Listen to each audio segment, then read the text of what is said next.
जायचं, मित्राचं किती ऐकायचं हे आपल्या मनावर आहे, आपल्या हातात आहे. आता हे कसं असतं, तुमचं वय जरा नाजूक असतं. एकदा हातातून निसटलं, एकदा व्यसनाच्या खाईत गेलं किंवा कुठल्याही वाईट मार्गाच्या एकदा गेलं खड्ड्यामध्ये, बाहेर येणं खूप अवघड आहे. तुम्ही संजीव भाऊ बघितलं का पिक्चर? नाही बघितलं तर बघा मग.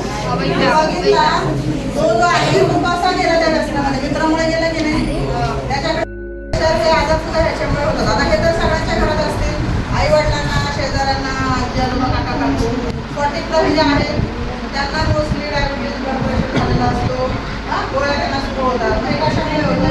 हे पण याच्यामुळे होतं. तर आता हे कसं आजार पण खूप वाढलेले आहेत. हे तरी तुम्हाला माहिती होतं का त्याच्यामुळे झालेले आहे. तंबाखूचं व्यसन जास्त हानिकारक का आहे?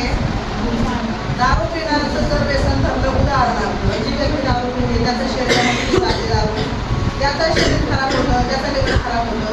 तंबाखूच्या व्यसनामुळे जे व्यसन करत नाही, सिगारेट ओढणारी व्यक्ती असते, सिगारेट ओढते, त्याच्या बाजूला जर आपण उभं असेल तर तो दारू पिणे आपल्याला दाखवतो, म्हणजे आपण पण आपली सिगारेट ओढलेली असते.